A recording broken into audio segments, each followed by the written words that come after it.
आज CJM court में अतीक और अशरफ की पेशी होनी है। उमेश पाल मर्डर केस में आज कोर्ट में पेशी होगी।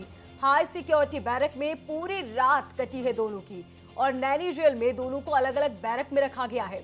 यूपी पुलिस दोनों की कस्टडी रिमांड मांगेगी। माफिया अतीक और अशरफ की पेशी आज होनी है। आपको बता दें कि उमेश पाल मर्डर केस में अतीक की पेशी होगी। प्रयागराज सीजेएम कोर्ट में ये दोनों की पेशी होनी है। यूपी एसटीएफ दोनों की रिमांड भी मांगेगी। उमेश पाल हत्याकांड में अतीक और अशरफ नामजद हैं और आज दोनों की पेशी होनी है।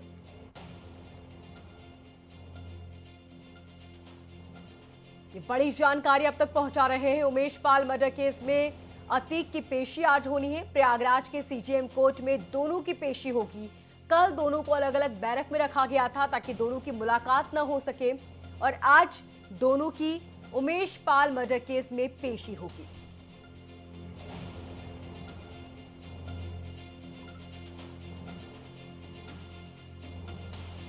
आपको बता दें कि इससे पहले अतीक का एक बयान सामने आया था जिसमें उसने कहा कि मेरे पूरे परिवार को बर्बाद कर दिया। इसी के साथ अतीक ने यह भी कहा कि अब हमें सिर्फ रगड़ा जा रहा है। उस वक्त जब मर्डर हुआ जेल में था। ये 4 तस्वीरें आपकी टीवी स्क्रीन पर। अतीक किस तरह डरा हुआ है ये तस्वीरें आप देखिए और इन तस्वीरों को देखकर आप अंदाजा लगाइए कि किस तरह न सिर्फ उसका चेहरा बदल गया है, उसके चेहरे का रंग उड़ गया है, बल्कि उसकी बोली भी बदल गई है। यही अतीक जो पहले कहता था कि डर काहे का, आज कह रहा है कि पूरे परिवार को रगड़ दिया। इतना ही नहीं, अतीक ने कहा कि पूरा परिवार खत्म हो रहा है। तो अब डॉन जो कल तक दूसरों को डराता था आज खुद डर रहा है। कानून के सामने किस तरह नतमस्तक हो चुका है अतीक, ये तस्वीरें उसकी बानगी। परिवार फरार चल रहा है। अतीक ने कहा कि बेटा कहां है इस बात की मुझे कोई जानकारी नहीं। और किस तरह अब अतीक डरा हुआ है, इन तस्वीरों को देखिए। वो अतीक जो कल तक दूसरों को डराया करता था, वो अतीक जो कल तक जो बोलता था वही होता था, लेकिन आज ये अतीक भीगी बिल्ली बना हुआ है। आज अतीक सिर्फ और सिर्फ डरा हुआ है। उसका परिवार आज घूम रहा है, भटक रहा है, पनाह मांग रहा है और कानून से बचने की कोशिश कर रहा है। लेकिन सरकार ने साफ कर दिया है कि अतीक का परिवार अगर पाताल में भी छुपा होगा तो भी ढूंढ लाएंगे। ये 5 तस्वीरें आपकी टीवी स्क्रीन पर। आप एक एक कर इन तस्वीरों को समझिए। जब अतीक को सबसे पहले यूपी लाया जा रहा था उस वक्त भी अतीक बेहद डरा हुआ था और उसके बाद एक एक कर उसके बयान भी उसके सुरों के साथ बदलते गए। सबसे पहले अतीक ने कहा कि डर काहे का, किसी बात का कोई डर नहीं। उसके बाद उसे अचानक से अपनी जान का खतरा लगने लगा। बहन और उसका वकील वाहन के पीछे चलते गए। उसके बाद अब हालत यह है कि अतीक कह रहा है कि पूरे परिवार को रगड़ डाला। जब हत्याकांड हुए तब जेल में था, इसलिए इस बात की कोई जानकारी नहीं। इतना ही नहीं, अतीक अब यह भी बोल रहा है कि मुझे और मेरे परिवार को पूरी तरह बर्बाद कर दिया। तो अब अतीक और उसका परिवार किस तरह कानून से डरा हुआ है, ये इन तस्वीरों को देखकर समझिए।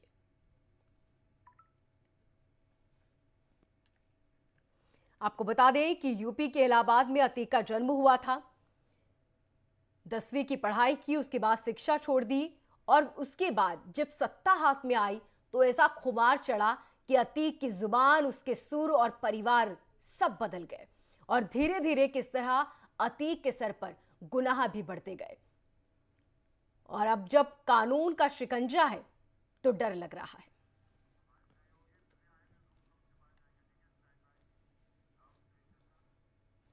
और ज्यादा जानकारी के लिए मेरी सहयोगी प्रिया न्यूज रूम से मेरे साथ जुड़ चुकी है। प्रिया, आज अतीक की पेशी होनी है, इसको लेकर किस तरह की तैयारियां हैं?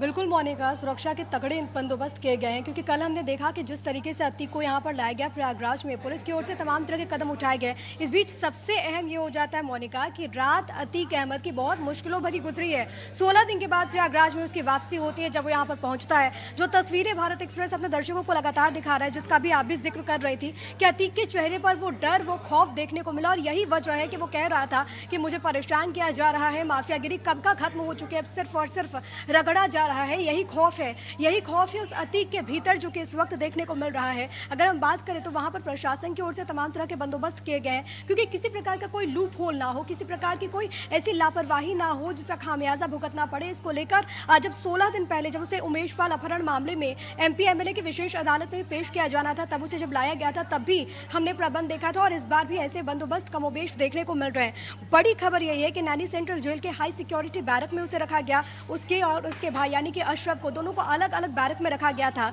इसके अलावा सीसीटीवी कैमरों से निगरानी की जा रही है, और न केवल प्रयागराज प्रशासन इसको लेकर अलर्ट नजर आ रहा है, न केवल जेल प्रशासन इसको लेकर अलर्ट नजर आ रहा है, बल्कि लखनऊ में भी इसको लेकर हलचलें बेहद तेज है, क्योंकि राज्य सरकार इसको लेकर खुद मॉनिटरिंग कर रही है। आपको याद होगा कि मुख्यमंत्री योगी आदित्यनाथ लगातार इस बात का जिक्र करते हैं कि माफियाओं को मिट्टी में मिला देंगे, और इसको लेकर लगातार कदम भी उठाए जा रहे हैं। लेकिन अतीक अहमद के हर गुनाहों को लेकर लगातार कदम उठाए जा रहे हैं ताकि उसको उसकी सजा मिल सके, वो हिसाब हो सके। और उमेश पाल हत्याकांड जिस तरीके से 24 फरवरी को उसको अंजाम दिया गया प्रयागराज के धूमनगंज में, कई सारे सवाल कानून व्यवस्था को लेकर उठे, लॉ एंड ऑर्डर को लेकर के उठे, और उसके बाद सरकार की ओर से कदम उठाए गए। आपको याद होगा कि अतीक के कई ग्रुपों पर कार्रवाई की गई है, कई लोगों को अरेस्ट किया गया, पूछताछ लगातार जारी है, इनाम की राशि लगातार बढ़ाई गई है, शाइस्ता परवीन और इसके अलावा अतीक की जो बहन है उस पर भी लगातार जो शिकंजा है वो कसता जा रहा है। कोशिश यही है कि इससे जुड़े जो भी लोग हैं उनको बख्शा ना जाए, और इसी कड़ी में तमाम तरह के कदम ना केवल नैनी सेंट्रल जेल के आसपास हमें देखने को मिल रहा है, ना केवल वहां पर प्रशासन की ओर से कदम उठाए गए, बल्कि जो अदालत है उसके बाहर भी चप्पे चप्पे पर सुरक्षा का कड़ा पहरा है, ताकि किसी प्रकार की कोई ऐसी स्थिति ना निर्मित हो जाए जिसका खामियाजा भुगतना पड़े। क्योंकि अगर हम प्रयागराज की बात करते हैं तो आपको याद होगा कि अतीक अहमद के यहाँ पर तूती बोलती है, यही वो क्षेत्र है जहाँ से वो प्रतिनिधित्व करता आया है, और यहाँ के लोगों में अतीक को लेकर उस वक्त कितना भय देखने को मिलता था ये हमने देखा है। वक्त वक्त पर जिस तरीके से अतीक की ओर से ऐसी वारदातों को अंजाम दिया गया, लोगों में एक बहुत आक्रोश भी है। अब ऐसी जब घटनाएं सामने आई हैं, ऐसे में लोगों के आक्रोश को लेकर भी पुलिस की ओर से अदालत के बाहर और वहाँ पूरे परिसर में तमाम तरह के इंतजाम किए गए हैं। इसके अलावा अगर नैनी सेंट्रल जेल जिसका बार बार जिक्र हो रहा है, जहाँ पर इस वक्त वो वहाँ पर मौजूद है, जहाँ पर इस वक्त बैरक में हाई सिक्योरिटी बैरक में उसे रखा गया है, वहाँ पर भी जेल प्रशासन की ओर से तमाम तरह के कदम बाकायदा जो तमाम जो फीट है वो रिकॉर्ड हो रहा है, और वो जेल मुख्यालय की ओर से पूरी तरीके से निगरानी की जा रही है, ताकि कोई भी ऐसी लापरवाही ना हो, ताकि कोई भी ऐसी स्थिति निर्मित ना हो जिसका खामियाजा सबको भुगतना पड़े। और इसको लेकर विशेष इंतजाम प्रयागराज में देखने को मिल रहे हैं, और शासन स्तर पर भी कमोबेश इसी प्रकार के दिशा निर्देश दिए गए। मोनिका, प्रिया, और अतीक की जो हमने हालत देखी है उसके बाद ये कहना गलत नहीं होगा कि गुनाहों की सजा देर से ही सही लेकिन मिलती जरूर है। उमेश पाल का जो परिवार है वो इस वक्त बहुत खुश होगा, क्योंकि वो जो चाहते थे वो अब हो रहा है। कानून का शिकंजा अब अतीक के पास है। तो अब परिवार का क्या कहना है उमेश पाल के? बीते दिनों आपको याद होगा मोनिका कि कल ही एक प्रेस कॉन्फ्रेंस की गई थी, जिसमें अतीक अहमद को लेकर उमेश पाल की जो मां है शांति देवी और उनकी जो पत्नी है जयपाल, उन्होंने प्रेस कॉन्फ्रेंस की थी, और ये कहा था कि जो कदम उठाए जा रहे हैं वो इससे खुश हैं, लेकिन उनकी ओर से यही कोशिश है और उनकी ओर से यही कहना, और बात बात पर वो यही कह रही हैं कि इंसाफ हो। और इंसाफ को लेकर देखिए उसका अलग अलग पैमाना हो सकता है, लेकिन अभी क्योंकि पूरा मामला अदालत में है तो देखना होगा कि कोर्ट का रुख क्या होता है। जाहिर तौर पर एक परिवार जिसने अपने को खोया है उसके मन में आक्रोश होगा, और यही हमें देखने को भी मिला था जब बीते दिनों भी एमपी एमएलए विशेष कोर्ट की ओर से अतीक अहमद को उमेश पाल अपहरण मामले में दोषी करार दिया गया, और उसके बाद ताउम्र उसे सलाखों के पीछे बिताना होगा, उसे जब उम्र कैद की सजा भी सुनाई गई थी। तब भी हमारे साथ लखनऊ से रजनीश पांडे हमारे संवाददाता हमारे साथ बने हुए हैं। रजनीश, किस तरह की सुरक्षा के इंतजाम है और किस वक्त पेशी होगी? देखिए 11 बजे कोर्ट ले जाया जाएगा और वारंट बी पे उनको रिमांड मांगा जाएगा, और 2 सवालों की जो उत्तर प्रदेश की पुलिस ने बनाई है फहरिस्त, और उस जो टीम पूछेगी उसमें प्रदेश के 30 तरार अधिकारी रखे गए हैं जिनकी पोस्टिंग इलाहाबाद में है, प्रयागराज में है। दूसरी चीज एसटीएफ के भी उन चुनिंदा अधिकारियों को भेजा जा रहा है जिनका महारत हासिल रहा है अपराधियों से राज उगलवाने में।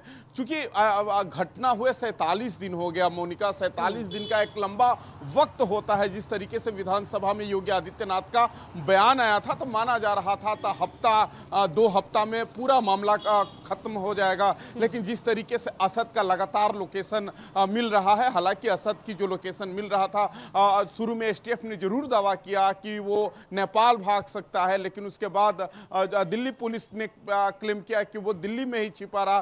तो लगातार कहीं ना कहीं पुलिस के लिए भी एक चुनौती है। जब तक लंबा पूछताछ नहीं होगा, जब तक मैंने जो आपसे कहा कि 200 सवालों की फेहरिस्त बनाई गई है, 200 सवाल पूछा जाएगा, उसमें 30 तरार अधिकारी है, तुमसे पूछा जाएगा। और जब तक पूछताछ होगी नहीं, क्योंकि कहीं ना कहीं अभी तक जो सूत्र बता रहे कहीं ना कहीं उसमें असद और अतीक अहमद इन्वॉल्व है, क्योंकि जो उसने फोन पे कहा था कि गलत समय पे कांड हो गया था, चूंकि विधानसभा चल रहा था। अखिलेश यादव ने जब सवाल खड़ा किया तो उसी समय मुख्यमंत्री के जो तल्ख तेवर में उन्होंने कहा कि अपराधी को हम मिट्टी में मिला देंगे। तो उसको उम्मीद नहीं थी कि उमेश पाल का इस तरीके से वारदात के बाद सरकार इतना एक्टिव हो जाएगी। इसमें 2 पुलिसकर्मी भी मारे गए, लेकिन मैं बार बार कह रहा हूं कि लंबा वक्त हो गया, 47 दिन माना जाता है, 2 अभी तक इनकाउंटर हुआ, अपराधी फरार है। हालांकि बुलडोजर की कार्रवाई जरूर कर रहे, पुलिस अपनी पीठ जरूर थपथपा रही है, लेकिन जब मैं बार बार जो 47 दिन मेंशन कर रहा हूं, उत्तर प्रदेश पुलिस के लिए एक चुनौती भी है। मोनिका, लेकिन रजनीश, एक सवाल मोनिका मैं रजनीश से यहाँ पे ये पूछना चाहूंगी, क्योंकि रजनीश आपने कहा कि एक लंबा वक्त बीत चुका है, 47 दिन हो चुके हैं, कई कार्रवाइयाँ हुई हैं, कई गुर्गों को गिरफ्तार किया गया है, लेकिन अभी भी कई गुर्गे हैं जिनको पकड़ने के लिए, शाइस्ता परवीन को पकड़ने के लिए पुलिस अलग अलग जगहों पर दबिश दे रही है। शासन स्तर पर इसको लेकर किस तरीके की हलचल आप लखनऊ में देख पा रहे हैं? क्योंकि प्रयागराज पुलिस तो पूरी तरीके से इसको लेकर एक्टिव है, लेकिन लखनऊ में शासन स्तर पर क्या कुछ हलचल है इस वक्त? अब देखिए, चूंकि अमिताभ यस एसटीएफ का मुख्यालय लखनऊ में ही है, यहाँ प्रमुख सचिव गृह बैठते हैं, लगातार मॉनिटरिंग हो रही है। और कम से कम लोगों को लगता जरूर है कि जब जब हम मीडिया से मुखातिब होंगे, प्रयागराज की घटना को लेकर लोग जरूर सवाल पूछेंगे, तो उनका वही जवाब आता है कि बुलडोजर की कार्रवाई हो रही है, नेस्ता नाबूद कर दिया जाएगा। लेकिन बार बार वही चीज कि 47 दिन एक लंबा वक्त होता है। और जिस तरीके से विधानसभा के सत्र में मुख्यमंत्री का जवाब आया था, तमाम मंत्रियों के जवाब आए थे, तो हम लोगों ने ये मान के चला था कि 1 हफ्ते 2 हफ्ते में पूरी फिनिश हो जाएगी, अपराधी या तो मारे जाएंगे, ऊपर भेजे जाएंगे, या अपराधी जेल में होंगे। लेकिन जो इस तरीके से वीडियो में अतीक अहमद का लड़का शूट आउट कर रहा है, असद अभी तक फरार है। हालांकि इनाम की राशि जरूर पुलिस बढ़ाती है, 5 लाख रुपया। गुड्डू मुस्लिम जो बमबाज है, जो लगातार वीडियो में दिखाई दे रहा है कि कैसे बम से अटैक कर रहा है, और उत्तर प्रदेश के सिपाही जो मरा है, जिसकी डेथ हुई है, इसी के बम से लगा है। तो वीडियो में तमाम अपराधी आ रहे हैं। हालांकि जिन 2 लोगों की इनकाउंटर हुआ उस पर उनके परिवार के लोगों ने एतराज जरूर जताया। उन्होंने कहा कि इस घटना में हमारे उस जिनकी एनकाउंटर हुई है उनकी कहीं इसमें संलिप्तता नहीं थी। लेकिन हालांकि पुलिस का जो विवेचना रहा, तर्क रहा, पुलिस ने जरूर कहा कि यही लोग थे, पहली गोली इसने चलाया, दूसरी गोली इसने चलाया, बम चलाया। लेकिन सवाल है कि बाकी गिरफ्तारियां कब होगी? जो 200 सवाल की फहरिस्त बनाई गई है, 200 सवाल जो पूछे जाएंगे, जिसमें तेज तरार उत्तर प्रदेश के पुलिस के जवान रहेंगे, एसटीएफ के वो जवान रहेंगे जिनको महारत हासिल है अपराधियों से इस प्रकार की राज उगलवाने की, उन लोगों की टीम मौजूद है। वारंट बी पे लिया जाएगा रिमांड। लगता है, जो माना जा रहा है कि कम से कम 14 दिन का रिमांड मांगा जाएगा। हालांकि जुडिशरी का मामला है, वो 7 दिन का रिमांड देते हैं, 14 दिन का रिमांड देते हैं। बिल्कुल, अब देखना होगा कि कोर्ट का क्या रुख होता है। हाँ, मैं लौट रही हूँ रजनीश, लेकिन इस बीच एक ब्रेकिंग न्यूज़ है, एक बड़ी खबर है इसी से जुड़ी हुई, क्योंकि लगातार जो भी जानकारी वो अपने दर्शकों तक भारत एक्सप्रेस पहुंचा रहा है। और जो बड़ी खबर है वो ये कि नैनी सेंट्रल जेल के हाई सिक्योरिटी बैरक में अतीक को रखा गया। बैरक पर सीसीटीवी कैमरों से नजर रखी जा रही है, कैमरों की फीड सीधे जेल मुख्यालय भेजी जा रही है। जेल के बाहर पुलिस का सख्त पहरा देखने को मिल रहा है, जेल के बाहर पीएसी का सख्त पहरा। और ये बहुत ज़्यादा महत्वपूर्ण भी हो जाता है, क्योंकि हमने देखा था कि अतीक को लेकर लगातार पुलिस की ओर से तमाम तरह के कदम उठाए जा रहे हैं। और इस वक्त अगर हम बात करें तो हाई सिक्योरिटी बैरक में उसे रखा गया है, लगातार मॉनिटरिंग, क्योंकि आपने भी जिक्र किया लखनऊ में भी लगातार मॉनिटरिंग देखने को मिल रही है। और इसी को लेकर अगर हम बात करें तो जेल के अंदर हो या फिर बाहर, तमाम तरह के कदम उठाए गए हैं ताकि किसी प्रकार की कोई लापरवाही ना हो। क्योंकि प्रयागराज जहां पर एक वक्त पर अतीक की तूती बोलती थी, वहां पर कई सारे ऐसे गुर्गे जो कि अतीक के सपोर्ट में आ सकते हैं। इसके अलावा जो तमाम लोग जिनमें आक्रोश है, जिसका बार बार जिक्र हो रहा है, क्योंकि अतीक अहमद को लेकर जो प्रेस कॉन्फ्रेंसेस हमने देखी, चाहे वो उमेश पाल की पत्नी की ओर से, जो उमेश पाल की मां है उनकी ओर ओर से उसमें आक्रोश नजर आया था और उन्होंने कहा था कि न केवल हम आक्रोशित हैं बल्कि जिन लोगों ने और जान गंवाई है, जो वकील हैं, जो सिपाही हैं, उनके परिवार वाले भी इसको लेकर काफ़ी आक्रोशित हैं। तो ऐसी स्थिति ना निर्मित हो जाए, इसको लेकर पुलिस प्रशासन की ओर से भी तमाम तरह के कदम उठाए जा रहे हैं। और इस वक्त की जो सबसे बड़ी खबर है वो यही कि बैरक पर सीसीटीवी कैमरों की नज़र है, कैमरों की फीड सीधे जेल मुख्यालय भेजी जा रही है। ये सबसे ज़्यादा अहम है कि जेल के बाहर पुलिस का सख्त पहरा है। हमने देखा था कि बीते दिनों एक सूची बाकायदा जारी की गई थी, एक सूची बाकायदा बनाई गई थी और इसमें यह देखा गया था कि वैसे ऑफिसर्स, वैसे जो अधिकारी हैं, उनकी ड्यूटी वहां से हटाई गई थी अतीक अहमद को लेकर, जिनके कभी भी कनेक्शन की बात या फिर कभी भी ऐसी छवि सामने आई हो। और अब इसी कड़ी में एक बहुत अहम फैसला भी लिया गया है, जो जानकारी हमारे पास सामने आ रही है मोनिका, कि ऐसे पुलिस अधिकारी पर तो एक्शन लिया गया लेकिन जेल के बाहर पीएसी की तैनाती की गई है, ताकि ऐसी जब भी उसको वहां से लेकर के जाया जा सके, जब भी अदालत लेकर के वहां पर टीम निकले तो ऐसी स्थिति निर्मित ना हो। और इसको लेकर जेल के अंदर और जेल के बाहर सुरक्षा के कड़े बंदोबस्त देखने को मिल रहे हैं, सुरक्षा को लेकर तमाम तरह के इंतजामात। इसके अलावा जो बैरक है, हाई सिक्योरिटी बैरक में अतीक को रखा गया है, अतीक और उसके भाई को अलग अलग बैरक में रखा गया है और पूरी तरीके से मॉनिटरिंग की जा रही है, निगरानी की जा रही है। फीड जो है वो सीधे तौर पर जेल मुख्यालय भेजी जा रही है, यानी कि जेल मुख्यालय से उसकी निगरानी की जा रही है, जेल मुख्यालय से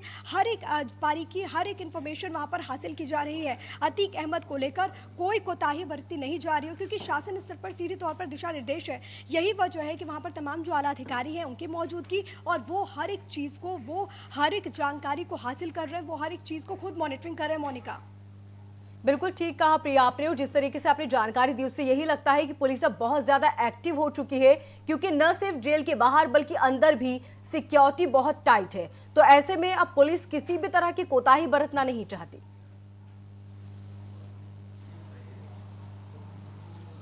बिल्कुल, ये बहुत अहम है और पुलिस जाहिर तौर पर किसी तरह की कोताही बरती नहीं जाएगी। जैसे अब आपने भी कहा, पुलिस की ओर से लगातार कदम उठाए जा रहे हैं और न केवल ये कदम अभी उठाए जा रहे हैं जब इसको इस बार लाया गया उमेश पाल हत्याकांड को लेकर, लेकिन इससे पहले भी आपको याद होगा कि जब 16-17 दिन पहले उमेश पाल के अपहरण मामले में जब अतीक को यहाँ पर लाया गया था, अतीक अहमद और उसके भाई को यहाँ पर लाया गया था, तब भी सुरक्षा कुछ इसी प्रकार की देखने को मिल रही थी और उसको लेकर भी तमाम तरह के बंदोबस्त देखने को मिल रहे थे। क्योंकि जब से घटना घटी है, बार बार जिक्र हो रहा है मुख्यमंत्री योगी आदित्यनाथ के उस बयान का जो कि उन्होंने विधानसभा के भीतर कहा था और ये कहा था कि माफियाओं को मिट्टी में मिला दिया जाएगा, किसी को बख्शा नहीं जाएगा। और इसके बाद प्रयागराज में हमने देखा था कि पीटीए की ओर से एक्शन भी लिया गया था, कई जगहों पर बुलडोजर भी चला था, कार्रवाइयां भी की गई थी। अतीक के कई गुर्गों पर शिकंजा कसा गया, कई लोगों को, कई शूटर्स को गिरफ्तार किया गया, जो वीडियो सामने आया था। इनाम की राशि लगातार बढ़ाई गई है। तो पुलिस की ओर से तमाम तरह के कदम उठाए जा रहे हैं, क्योंकि सीधे तौर पर आप देखिए कि जो इस वक्त स्थितियां बनी हुई और जिस तरीके से दिन दहाड़े इस बड़ी वारदात को अंजाम दिया गया,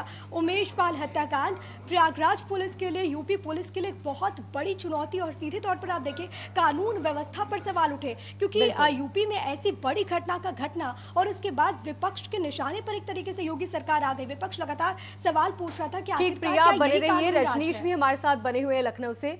रजनीश, सबसे पहले अतीक की आंखों से आंसू आए, उसके बाद अतीक ने कहा कि मीडिया का शुक्रिया अदा करना चाहता हूं क्योंकि मीडिया की वजह से आज सेफ हूं। ऐसा नहीं लगता कि इमोशनल कार्ड खेलने की कोशिश कर रहा है अतीक?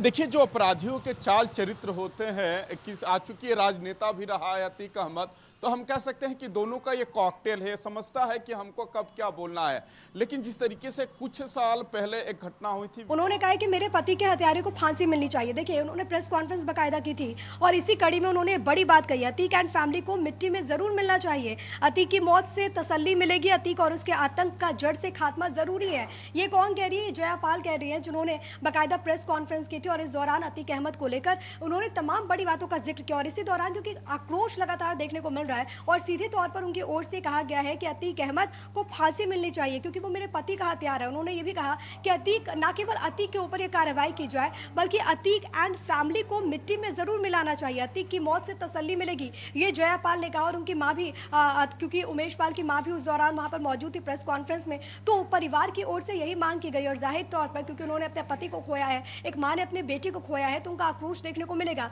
लेकिन अब कोर्ट का रुख क्या कुछ होता है इस पूरे मामले में वो देखना बहुत ज़्यादा अहम हो जाता है मोनिका, क्योंकि आज सीजेएम कोर्ट में अतीक अहमद को पेश किया जाएगा। 11 बजे का वक्त बताया जा रहा है जब अतीक अहमद की पेशी यहाँ पर होगी। पुलिस की कोशिश होगी कि इस दौरान रिमांड पर लिया जाए, ज़्यादा से ज़्यादा वक्त के लिए रिमांड की मांग की जाएगी, क्योंकि कई सारे ऐसे सवाल हैं। हालांकि जिसका जिक्र मोनिका आपने भी किया कि अतीक अहमद कह रहा है क्योंकि मैं तो जेल में बंद हूँ तो मैं कैसे ये कर लूंगा, मुझे फंसाया जा रहा है, मुझे प्रिया झगड़ा बने जा रहिए रहा हमारे है। साथ। लेकिन अभी भी रजनीश कई आप सारे भी ऐसे हमारे सवाल साथ बने रहिए। उमेश पाल की पत्नी जया पाल से हमारे संवाददाता अभिषेक पांडे ने खास बातचीत की, उनका क्या कुछ कहना है सुनिए। उमेश पाल अपहरण कांड में भले ही अतीक अहमद और अशरफ को आजीवन कारावास की सजा सुना दी गई है, लेकिन अब उमेश पाल हत्याकांड मामले में भी पेशी होनी है। हमारे साथ जयापाल मौजूद हैं, उमेश पाल की पत्नी। जयापाल जी, पिछले दफा जब कोर्ट ने सजा का ऐलान किया था उससे नाखुश आप लोग नजर आए, लेकिन एक बार फिर अब हत्याकांड मामले में पेशी होने वाली है, किस तरह की मांगे हैं आप लोग? मैं तो सरकार से यही मांग करूंगी कि उचित कार्रवाई करे और कार्रवाई में कोई ढील ना हो। जो कुछ भी है, जो मुजरिम है उसको सजा दिलाई जाए। मैं बस यही मांग करूंगी कि उनको एनकाउंटर या फांसी की सजा दिलाई जाए, बस और कुछ नहीं कर पाऊँ। तो 44 सालों का जो रिकॉर्ड था, पिछले 44 सालों से आपराधिक मामले लगातार अतीक अहमद पर दर्ज किए जा रहे हैं। अब उसका पाप का घड़ा भर गया और एक बार फिर से प्रयागराज की सीजीएम कोर्ट में अतीक अहमद को पेश किया जाएगा, साथ ही अशरफ को भी पेश किया जाएगा। अब देखना ये होगा कि अदालत कितने दिनों की पुलिस कस्टडी देती है और उसके बाद किस तरह की सजा का ऐलान किया जाता है। वीडियो जर्नलिस्ट अरशद खान के साथ अभिषेक पांडे, भारत एक्सप्रेस, प्रयागराज। और रजनीश पांडे हमारे संवाददाता लगातार हमारे साथ लखनऊ से बने हुए हैं। रजनीश, इस पूरे मामले में क्या पुलिस रिमांड की मांग कर सकती है? देखिए, चूंकि जो वारंट भी होता है वो रिमांड के लिए ही होता है। मैंने कहा कि 14 दिन से कम या अधिक लग रहा है। जिस तरह चूंकि जुडिशियली का मामला है तो ये सूत्रों के पता चल रहा है। जिस तरीके से अगर हम किसी वकील से भी बात करें तो कह रहे हैं कि 7 दिन की रिमांड तो आसानी से मिल जाएंगी, लेकिन पुलिस का प्रयास होगा 14 दिन का रिमांड मिले। चूंकि मैंने पहले कहा कि 200 सवालों की लंबा फेहरिस्त है। 200 सवालों से निकाला जाएगा कि उसमें लूप होल कहाँ अतीक अहमद का है। जैसे कि जो अभी खबरें लगातार मीडिया में चल रही है कि सूत्रों के हवाले से खबर कह के चला सकते हैं, लेकिन कहीं ना कहीं अतीक अहमद जब उमेश पाल की जब गोली मार के हत्या होती है तो उसके बाद उसकी अपनी बेगम से बात होती है साहिस्ता से, जिसमें उसने कहा कि गलत समय पर गलत चुनाव हो गया है। क्योंकि उमेश पाल को मारना ही मारना था, क्योंकि लगातार जो खबरें आ रही है, लेकिन गलत चुनाव इसलिए हो गया क्योंकि जिस तरीके से योगी आदित्यनाथ का जो तेवर था, हम लोग खुद विधानसभा में मौजूद रहे, उनकी जिस तरीके से भौं चढ़ी हुई थी, उन्होंने बिल्कुल, तो जो तस्वीरें हैं उसके बाद ये कहना गलत नहीं होगा कि आने वाले वक्त में अतीक की मुश्किलें बढ़ सकती है। बहुत शुक्रिया प्रियंका। रजनीश, आपका भी बहुत शुक्रिया।